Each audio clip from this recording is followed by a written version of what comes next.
Assalamualaikum warahmatullahi wabarakatuh. Hai hai hai. Bagaimana kabarnya hari ini anak-anak? Alhamdulillah sehat bukan? Nah, hari ini kita akan membahas bab 2 tentang buku jendela dunia. Nah, sebelum kita mulai, di sini ada gambar buku ya. Di sini ada gambar buku. Kemudian ada apa ini anak? Nah, benar. Ini adalah Menara Eiffel. Nah, dari buku ini kita bisa mengetahui apa tentang Menara Eiffel. Meskipun kita belum pernah ke sana, setelah kita membaca buku, kita tahu kalau Menara Eiffel itu berada di Paris, kemudian ketinggiannya berapa, bentuknya seperti apa, warnanya seperti apa dengan membaca buku. Kita lihat ini apa? Gambar lampu. Nah, wah lampu itu terbuat dari apa? Bentuknya seperti apa? Macam-macam lampu. Kita bisa mengetahui hal tersebut dengan membaca buku. Kemudian ada gambar apa ini ya? Oh iya, ini gambar roket. Nah, meskipun kita tidak bisa membuat roket, tapi ketika kita membaca kita tahu caranya gimana sih membuat roket itu.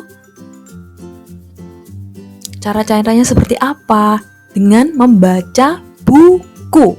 Nah, kemudian ini ada planet apa? Planet Saturnus. Wah, planet Saturnus. Wah, bentuknya seperti ini. Kemudian setelah kita membaca buku, kita bisa tahu jarak dari bumi ke planet Saturnus itu berapa ya? Kira-kira. Kemudian ini ada gambar bulan. Wah, bulan ternyata bentuknya seperti ini. Nah, jarak dari bumi ke bulan berapa ya? Kita bisa tahu dari mana? Dari buku. Nah, ini juga ada gambar pesawat. Pesawat itu seperti apa ya bentuknya ya? Nah, pesawat bentuknya seperti ini. Kemudian bagian-bagian pesawat itu apa saja ya? Semua itu bisa kita ketahui ketika kita membaca buku. Dan ini ada apa? Gambar naga. Wah, apa itu naga ya? Semua itu bisa diketahui dari buku. Nah, untuk tujuan pembelajaran hari ini, bab ini akan mengajarkan kalian untuk menjadi peserta didik yang antusias dan mandiri dalam mempelajari berbagai jenis buku, baik fiksi maupun non-fiksi. Memupuk kegemaran membaca, mengenal bagian-bagian buku dan proses pembuatannya, hingga belajar menulis cerita sendiri. Unsur kebahasaan yang akan kalian pelajari dari bab ini adalah unsur intrinsik cerita. Majas, ada majas metafora, personifikasi, dan hiperbola. Kalimat langsung dan tidak langsung. Teks naratif dan deskriptif. Nah, kegiatan pembuka. Pertama kegiatannya, tengoklah keluar. Apa yang terlihat dari jendela kelas kalian? Diskusikan bersama guru dan teman kalian. Apa yang dimaksud dengan buku jendela dunia? Perhatikan gambar pada judul bab 2, buku jendela dunia. Pada halaman sebelumnya, apa saja isi buku yang kalian lihat? Apa makna gambar-gambar tersebut? Sekarang, tuliskan makna buku bagi kalian dalam sebuah kalimat.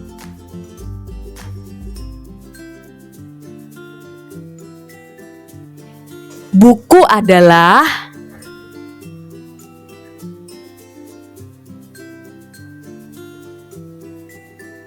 Apa ya buku ya?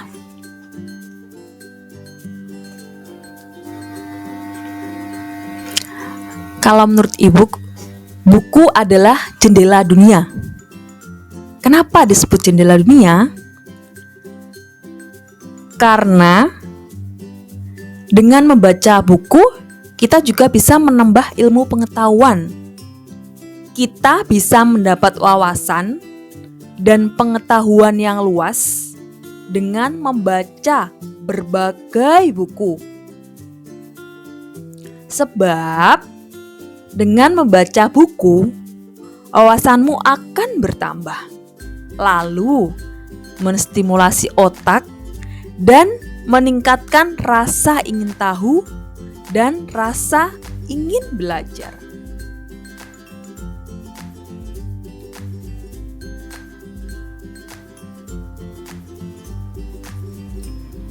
Lihat, Andi, Ika, Tobias yang sedang asyik membaca buku. Buku apa yang mereka baca? Apakah kalian pernah membaca buku sejenis? Ini Andi sedang membaca buku apa ya anak-anak ya? Oh, Andi sedang membaca buku tentang antariksa. Wah. Kemudian Ika membaca buku tentang kancil. Kemudian Tobias sedang asyik membaca buku tentang origami.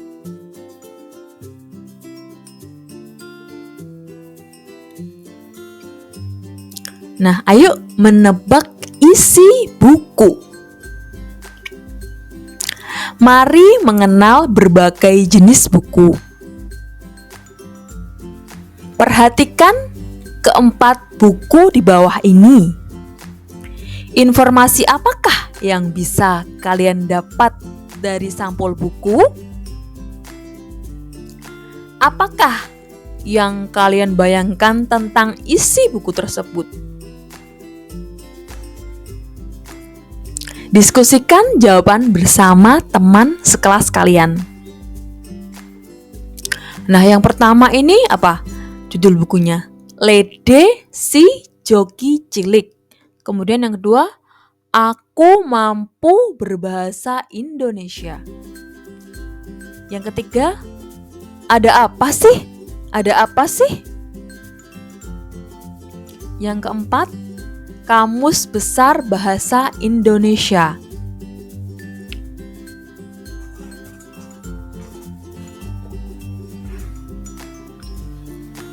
Nah, dari keempat buku ini, mana ya yang termasuk buku fiksi dan juga buku non-fiksi?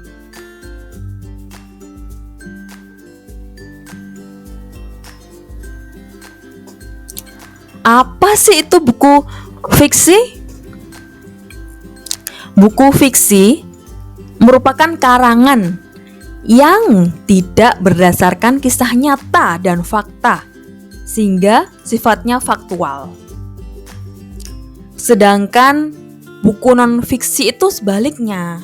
Buku non-fiksi adalah karangan yang berdasarkan kisah nyata dan fakta.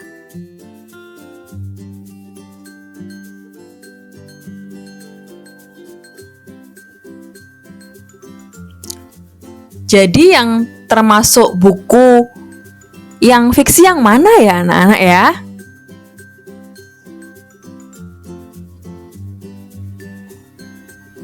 Yang nomor? Nah, yang untuk non-fiksi yang mana ya? Nomor berapa ya?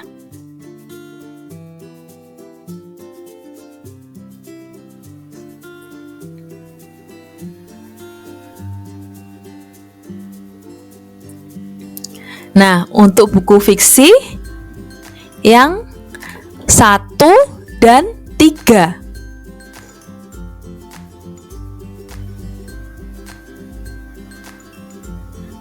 Karena yang 1 dan 3 ini kan termasuk karangan seseorang kan? Lede si Jogi cilik sama ada apa sih? Ada apa sih? Itu dari karangan seseorang kan yang tidak bersifat nyata dan fakta. Jadi imajinasi seseorang yang membuat cerita seperti itu. Nah, kemudian yang untuk yang non fiksi, yang nomor 2 dan nomor 4. Ini, aku mampu berbahasa Indonesia dan juga Kamus Besar Bahasa Indonesia. Ini termasuk non fiksi karena berdasarkan apa? Nah, benar, kisah nyata dan fakta. Nah, seperti itu. Nah, mari kita membaca. Bacalah dengan seksama teks di bawah ini. Kelinci kecil dan burung pipit. Penulis Desri M. Putri. Wah, ini ada apa?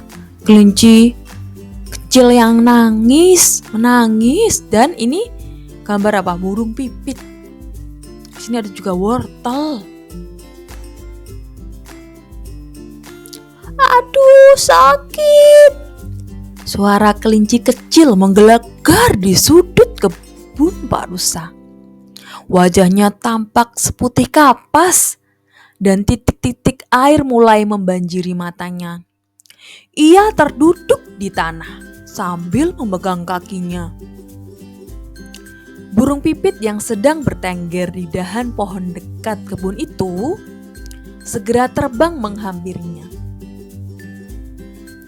Ada apa, kelinci kecil? Kakiku terantuk batu, lalu aku jatuh, jawab kelinci kecil sambil meringis kesakitan. Apa yang kamu lakukan di sini? Tanya burung pipit. Aku mau mengambil wortel itu. Kelinci kecil menunjuk ke arah tanaman wortel di kebun Pak Rusa. Wah, kamu mau mengambil wortel Pak Rusa tanpa izin? Tanya burung pipit. Iya, aku melihat daun-daun tanaman wortel itu melambai-lambai memanggilku, jawab kelinci kecil dengan kepala tertunduk. Sebaiknya kamu meminta izin dulu ke Pak Rusa. Aku sering melihat Pak Rusa membagikan wortel-wortelnya ke binatang lain yang membantunya berkebun. Burung pipit menjelaskan.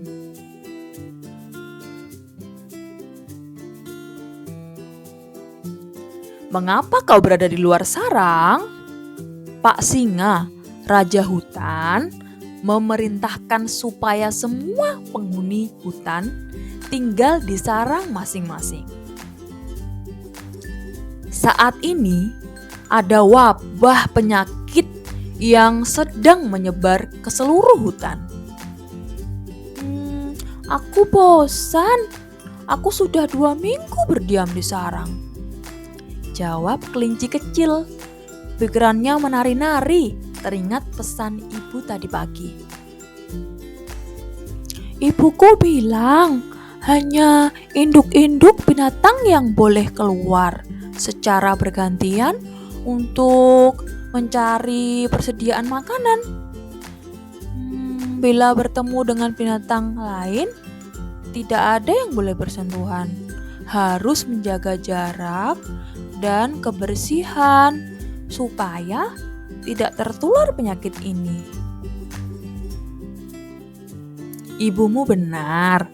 Kau seharusnya mematuhi perkataannya, tegas burung pipit. Kau bisa membantu ibu membersihkan sarang, memasak, atau berolahraga bersama. Sarang sarang burung pipit. Pipi kelinci kecil merona kemerahan. Lalu, ia berkata dengan suara lirih, ibuku pun mengatakan hal yang sama, tetapi aku tidak mengacuhkannya. Diam-diam, aku pergi dari sarang. Dan inilah yang terjadi. Sebaiknya kau segera pulang dan meminta maaf pada ibumu, balas burung pipit. Iya, aku akan segera melakukannya. Terima kasih. Burung pipit sudah menyadarkanku. Kelinci kecil bergegas pulang dan berjanji dalam hati tidak akan mengulangi perbuatan ini lagi. Burung pipit tersenyum dan terbang menjauh.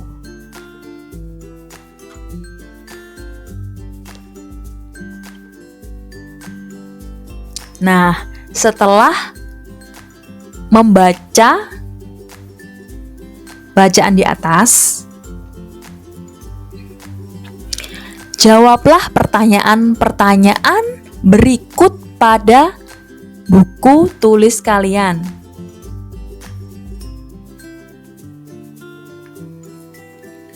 Yang pertama, apakah isi cerita tersebut?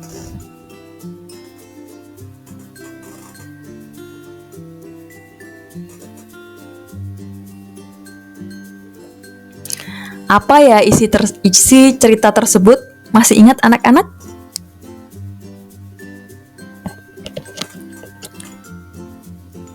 Isi cerita tersebut adalah tentang kisah kelinci yang terluka saat hendak mengambil wortel Pak Rusa.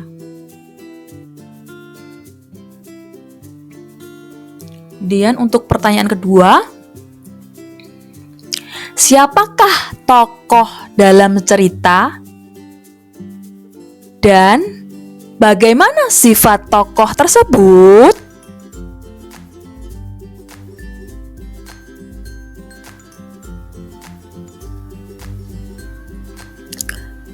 Tokoh pada cerita adalah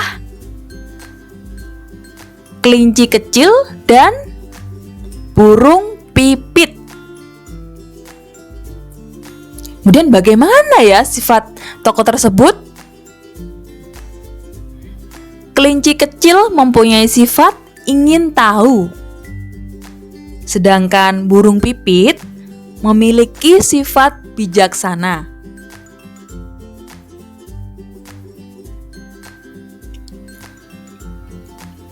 Di mana latar cerita berlangsung? Di mana anak-anak?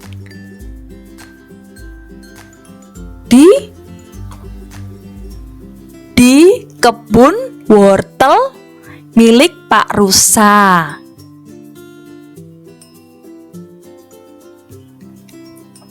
Pertanyaan nomor 4. Kapan cerita tersebut berlangsung?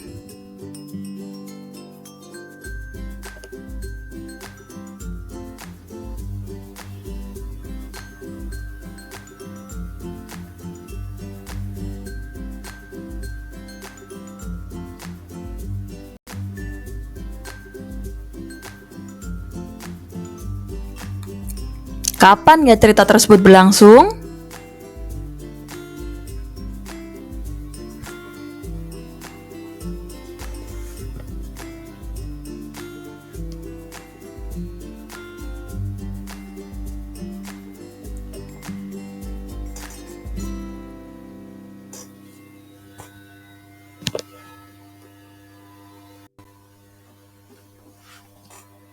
Nah, anak-anak sudah ketemu jawabannya? Kapan cerita tersebut berlangsung? Kapan ya? Pada siang hari atau sore hari? Kemudian untuk pertanyaan kelima, apa masalah yang terjadi?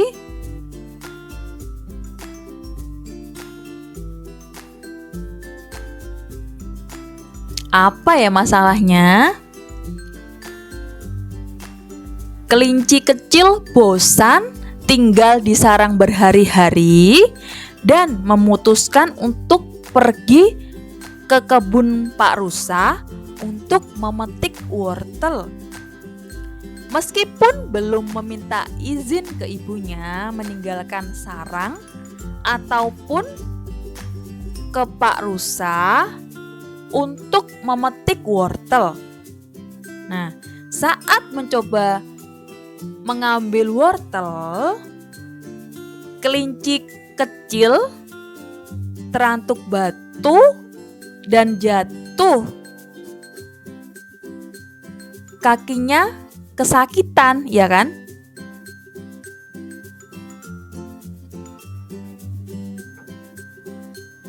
Kemudian pertanyaan nomor 6.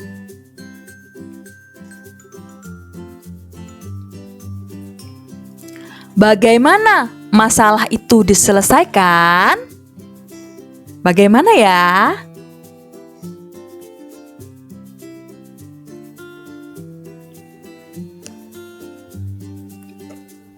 Penyelesaiannya adalah burung pipit mengajak kelinci kecil berbicara dan menasehatinya.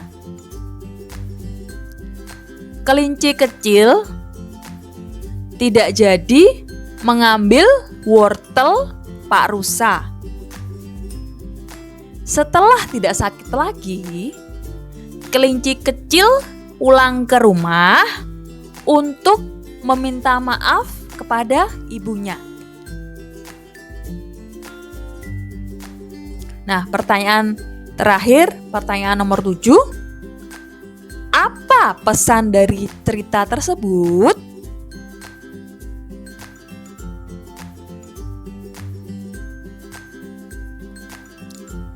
Nah, untuk jawaban nomor 7 ini bisa bervariasi. Menurut kalian apa ya pesan dari cerita tersebut? Nah, contohnya gini, untuk pesan dari cerita di atas. Cerita mengandung pesan agar kita hidup jujur dan patuh pada nasihat orang tua. Nah, demikian pembelajaran hari ini. Semoga bermanfaat ya anak-anak. Wassalamualaikum warahmatullahi wabarakatuh.